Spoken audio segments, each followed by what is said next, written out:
विधायिका के प्रतिनिधि माननीय जिला पार्षद रवि रोशन जी,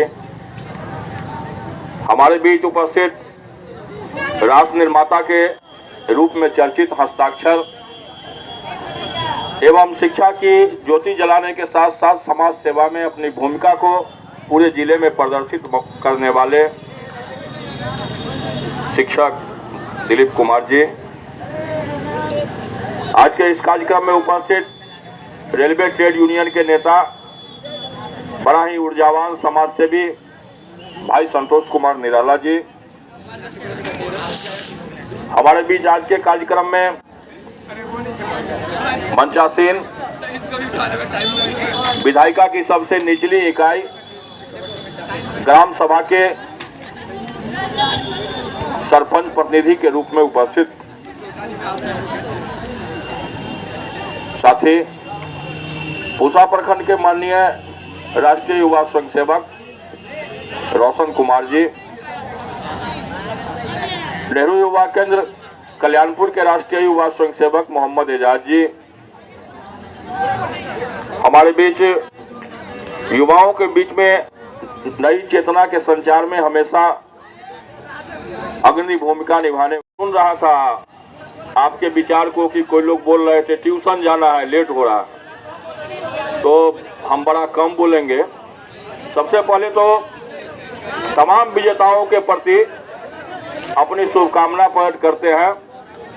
अच्छा लगता है कि जब हमारे युवा आपस में बात करते हैं, हंसते हैं, बोलते हैं, क्योंकि युवा की तो परिभाषा ही होती है कि चूर्ण चूर्ण सैलों को कर दे वही वज्र का पानी है, हंसती मिटे न मस्ती मिटे उसका नाम जवानी है। ये तो आपकी परिभाषा है। लेकिन दुख तब होता है जब खेल के मैदान में कहीं से अनुशासनहीनता झलकती है। अच्छी बात है, आपको हंसना चाहिए, बोलना चाहिए, आगे बढ़ना चाहिए, खेलना चाहिए, कूदना चाहिए, सारी चीज है। हम लोग देखते हैं बच्चों को हंसते हुए, खेलते हुए, आपस में दोस्ती करते हुए, आपस में कुश्ती लड़ते हुए, तो बड़ा खुशी होती है कि चलो हमारे देश का नौजवान बड़ा सशक्त नौजवान है।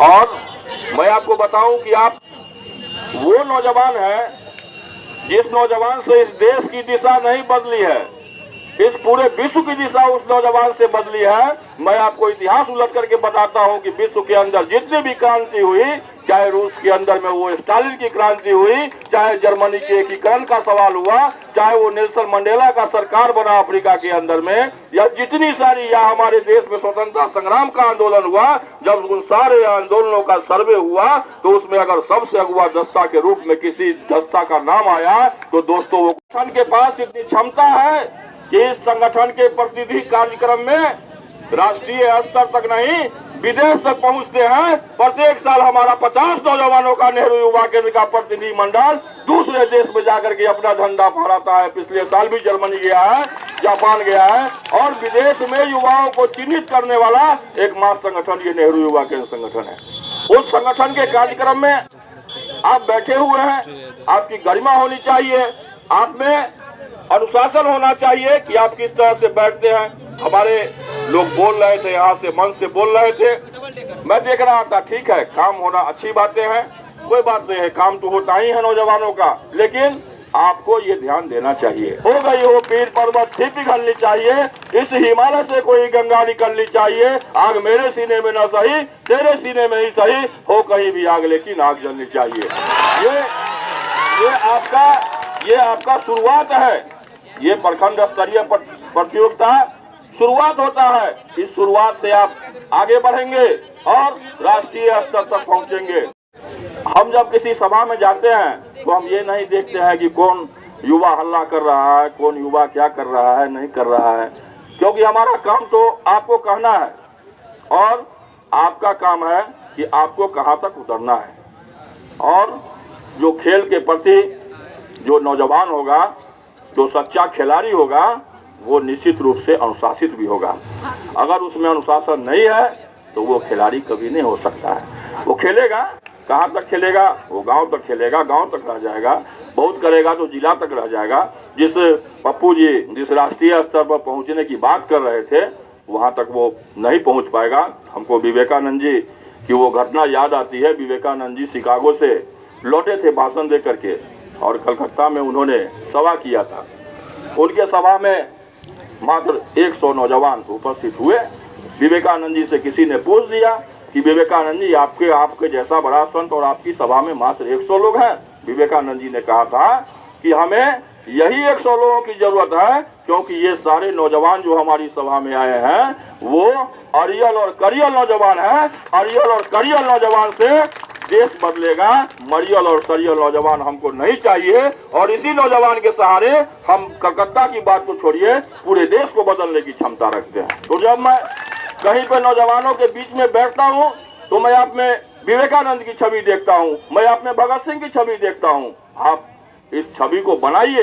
भारत माता का एक वो भी सपूत है, और वो नौजवान दूसरे देश का नहीं था, वो इसी भारत का नौजवान था। कई ऐसे उदाहरण हैं नौजवानों के। एक दिन कार्यक्रम में सामान लेने के बाद हम लोग एक दिन लेट आए और तुरंत वहां से भागा कि नहीं, हमको चुनाव में रहना है। तो ये मन में भावना था कि नहीं, उनको लग रहा था कि चुनाव रवि रौशन नहीं लड़ रहा है, चुनाव एजाज लड़ रहा है, क्योंकि एक ऐसा प्रेम था, स्नेह था। भगवान की इच्छा हुई, आप लोगों का प्यार मिला, समर्थन मिला। जिले में रिकॉर्ड मतों से रवि रौशन जी विजय हुए। आपने ये साबित कर दिया कि युवाओं की ताकत से कोई नहीं टकरा सकता है। आपने इस बात को सीखो। हम इस धरती को नमन करते हैं, और एजाज के प्रति, एजाज में जो जोश है, जो जज्बा है, उसके तरह आप दूसरा एजाज, तीसरा एजाज, चौथा एजाज बनने का प्रयास कीजिए। हम आप तमाम लोगों को शुभकामना देते हैं, क्योंकि अभी तो आप खड़े हुए हैं, अभी तो अंगड़ाई है आपकी। जब आप इस नेहरू युवा केंद्र के माध्यम से आगे बढ़ेंगे तो बहुत सारे कार्यक्रम मिलेंगे। मैं आपको अंतिम बात बताऊं, क्योंकि ट्यूशन हमको बार बार याद पड़ रहा है कि आपने कहा ट्यूशन जाना है। तो नेहरू युवा केंद्र का सबसे बड़ा एक कार्यक्रम होता है, अभी पांडिचेरी में था। उस फेस्टिवल में कभी आपको जाने का मौका मिलेगा तो आप देखेंगे कि वहाँ पे 10 लाख से ज्यादा युवा जुटते हैं, और इतनी अच्छी व्यवस्था रहती है कि सरकार की 9 से 10 करोड़ रुपए वहाँ पे खर्च होते हैं।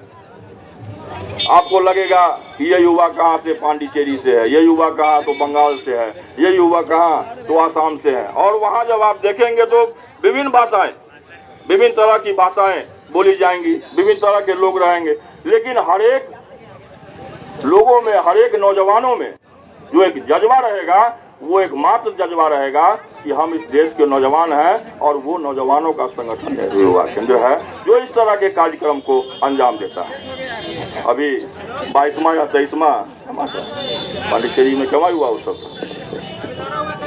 24वां युवा उत्सव हम लोग का हो चुका।